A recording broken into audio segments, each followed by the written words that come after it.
Hey everyone, welcome to This Week in Climbing Conditioning with the Phoenix. My name is Jay, and I'm going to take you through a little bit of some movements today. I thought today we'd focus on some balance type movements. So balance in climbing is hugely important.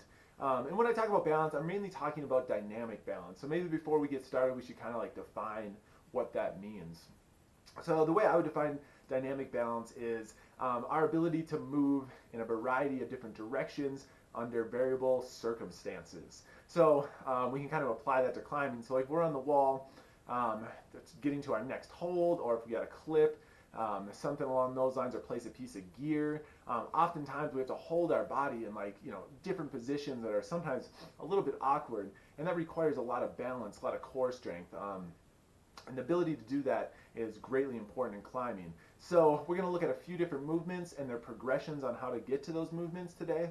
So it should be fun. This is one of my favorite areas to train in. It's a lot of like gymnastics type movements and calisthenics and that kind of thing. So I kind of enjoy this stuff a little bit more. So the materials that we're going to need for today are just 2 chairs, preferably the chairs that, the sturdy chairs we used last time. My sturdy chairs are about under 8 to 10 inches of snow right now, so I had to go with a less sturdy option. Let's hope that goes well. And the other object is just going to be like a rod or pole like this. I'm just using a stick clip. This is what I got laying around. You can use like a broom or a broom handle, anything that's about this diameter and length, some along those lines. All right, so let's get into some different movements. All right, so before we get started with the movements, I got to address one question that a few people have asked me, and that's where am I shooting these videos? So I know it looks like there's a lot of stuff kind of just laying around in here and hanging on the walls, and yes, that is true. So this is our guest house slash gear room slash workout room and now slash video studio. So yeah, I definitely got like a lot of gear kind of hanging around back here. All my climbing gear, a bunch of different packs and stuff. This is also where I store, various black beanies depending on the day. Today, it's pretty cold, snowy outside, so I'm going with like the classic like thicker beanie. But on other days I might come up here, spend a few minutes to hours up here choosing my beanie for the day. So yeah, this is our gear room slash workout room slash studio. So yeah, that answers that question. So yeah, if you guys have any other questions like along those lines, or whether it's related to climbing fitness, or if it's just about recovery. So along with being an instructor here at the Phoenix, I'm also a peer in recovery. So I'd be happy to answer any questions about climbing, but also about recovery stuff as well. If you have any questions for me, I would be happy to address those. So at the end of this video, I will put my email address up. That's probably the best way to get in touch with me. I don't really do social media, or actually I don't do social media at all. So yeah, if you definitely want to shoot me an email, that would be great. And don't hesitate. Like I'm not doing much right now besides shooting these videos and doing some other work, so I got a lot of time on my hands, and I'd be happy to answer any emails you all send me. So yeah, at the end of the video, I promise I will post that this time, and we can go from there. All right, so let's get into our movements. So for the first couple movements, we're going to need our chairs. So I'm going to get those set up, and I'll show you the first couple movements. So the first 2 movements we're going to discuss today are the tuck planche and the L-sit. So these are 2 very, I would call them more advanced type of movements. So I'm going to show you first what the actual movement looks like, and then we're going to work on like how to progress towards that. Again, like these are movements that I've actually been doing for quite a while, and I still am not really that proficient at them. So I'm going to do my best to kind of demonstrate these and show you the progressions on how to get there. So one thing I'm not really showing in a lot of these videos is warm-up, but make sure you're always doing a thorough warm-up before attempting any of these maneuvers. Especially with some of these are high intensity, like static holds that we're using like a lot of shoulder strength, core work, and if we're doing, and if we're new to these and our form isn't all quite there, we don't quite have that strength, this can be detrimental to some of our, or it can cause injury is what I'm trying to say. So make sure you're warming up and you're starting with the lower progressions and moving towards some of these movements. So the tuck plank. So what we're going for here is being able to do a tuck planche, sorry if I said plank, on the ground. So I'm going to demonstrate using this movement with some dumbbells. That just gives me a little bit of elevation off the ground, so I'm not just having my hands here. I also do still have like a slight hand injury, so you'll see me kind of do some modifications with my wrist. I don't have full mobility in this wrist at the moment, so I'm going to do a few different modifications with some of these movements. All right, so the first one is going to be the tuck planche, and I'll show you this from a few different angles, but this is eventually what we want to be working towards in our movements. So I'm just going to start out here, kind of in this lowering position, and what I'm going to do here is I'm going to use my arms and up through my shoulders to be able to bring up my knees kind of into my stomach here. So let me show you what that looks like. This angle.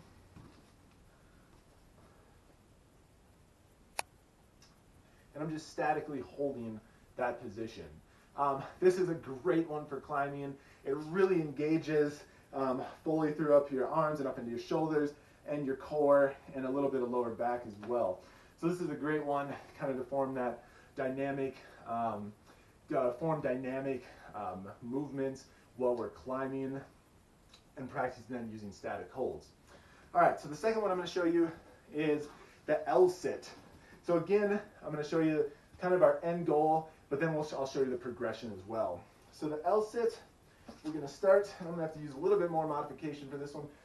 And normally we would want to go from our hands, but I'm going to just do this for safety's sake and kind of save my hand and wrist area for right now. So the L-sit, body's in an L, and I'm just pushing up through my shoulders. This is another good kind of progression with being able to do, we did some dips last time with our chair, so that's a good way to kind of build up into this one. Also really working our core as well. And I don't have it, but you can also then progress this even further into more of a V-sit. Let's see how close I can get. But L-sit, V-sit. Wasn't terrible. All right, so let's go on the progression. Let's grab our chairs, and I'll kind of show you how that's going to work. All right, so with our progression moving into the tuck planche, the best way I like to do this is using these chairs. So we just want to set up the chairs just a little bit over shoulder width apart. And we're going to start with the kind of our knees on the ground here and just our hands here. So normally I would suggest probably starting with flat hands here. You can put your hands over like this. I am actually going to do this again because my hand here just doesn't have that range of motion currently at the moment. So what I'm going to do here, start in this kneeling position, I'm going to protract my scapula. So I'm kind of just pushing myself away from the ground. And then I'm slowly going to do some progressive, just bringing my feet up and down. I'm not going to try to hold it at the beginning. Again, this is a progressive movement, and I would expect this to take, some weeks to months to be able to get into a full tuck planche. So I'm just going to do this a few different times. I'm just going to go down and rest, protract my scapula, push away, and bring it up and back down. So let's see if we can do this from a different angle so you can kind of see this.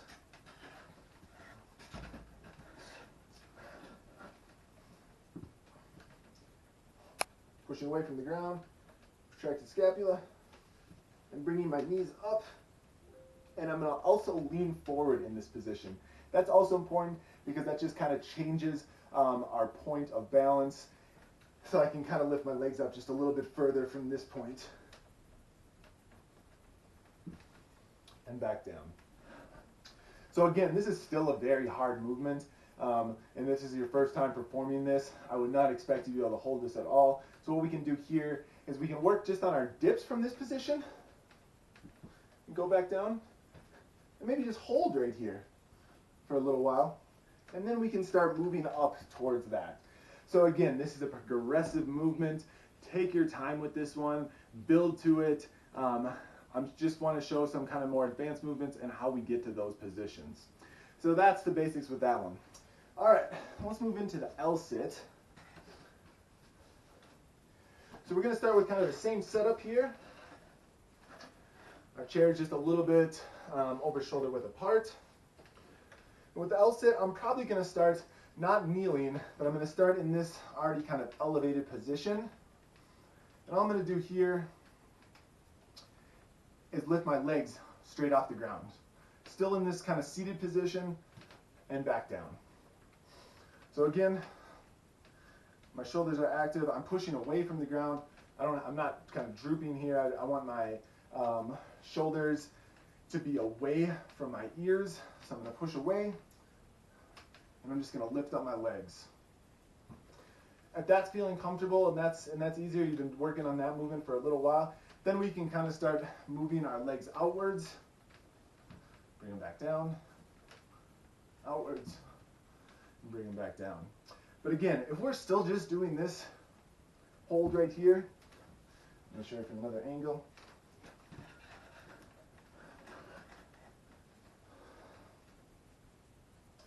We're still working the same basic muscle groups.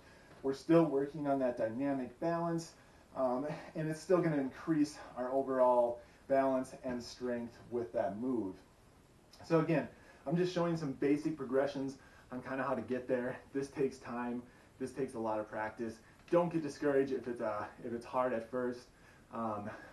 Just keep on working at it, and we'll get there. All right, so one more time with the L-sit. Pushing away. My shoulders are away from my ears. I'm going to lift on my legs. If I can, I'm going to hold out here for a little bit. And back down. All right, so that was the tuck planche and our L-sit. Let's move on to the next movement. Okay, so for the next two movements, we are going to be using our pole. So I just grabbed my stick clip. This is about the length and diameter of like a broomstick or something along those lines. All we want to focus on here is something that we can get like a good wide grip on for these next two movements. Okay, so for the first movement we're going to be using this for, we're going to be doing pole pulls. That's pole pulls, P-O-L-E, P-U-L-L. Kind of hard to say. So we're just going to get on the ground. I'm going to get on my stomach. I'm going to get a good wide grip on the bar here, on the pole, and I'm just going to pull it directly behind my head, kind of just onto the top of my shoulder blades. If we can go back just a little bit further, that's fine too. We don't want to go back too far, so right about here. As you can see, I have a little bit of bend in my lower back as I'm doing this movement, and I have my chest just slightly elevated off the ground. We don't want to have too much bend in our lower back here, but we do want to have it off the ground, just activated. So the whole lower part of my back here is activated, including kind of the upper parts of my chest, to be able to do this movement.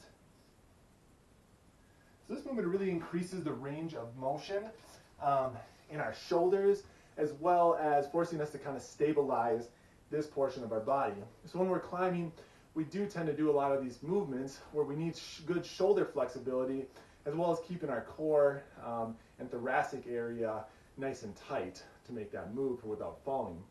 A few different things here that we can add. We can add in a little bit of stabilization in our chest.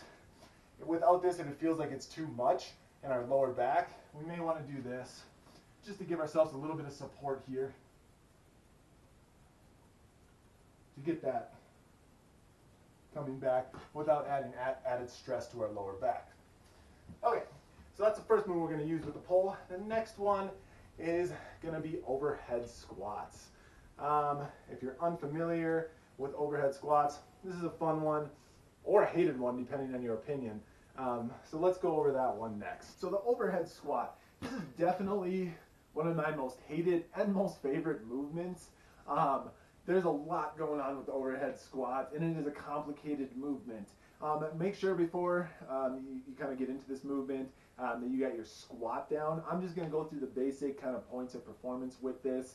But I would also recommend, watching yourself in a mirror or videotaping yourself. I've done a few takes of actually videotaping myself with this one and trying to, get rid of all my flaws with this movement so I could kind of demonstrate it a little bit better. But this movement is great for our overall dynamic flexibility. It shows kind of where our core strength is and just our overall neuromuscular control.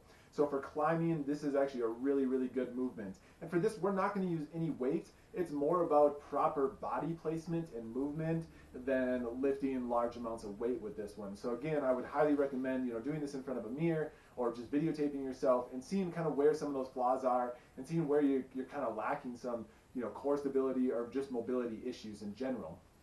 Okay, so our points of performance with the overhead squat. First, we're going to want to get into our squatting position. So feet just a little bit over shoulder width apart. We want our feet slightly out. And when we squat, we want our knees to track our toes. It's just like the basic kind of squat maneuver.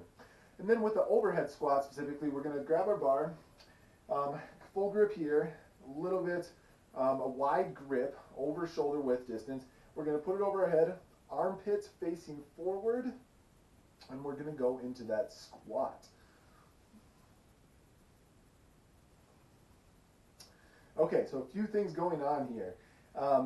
You're going to see a lot of flaws, especially if you haven't done this too many times. We have a tendency to kind of want to go forward with this if we don't have a lot of lower back or hip mobility. So again, with this movement, I'm just going to go over the basics, but I would suggest, watching yourself, studying this movement a little bit more. But again, overhead, I'm going to squat down. One more time.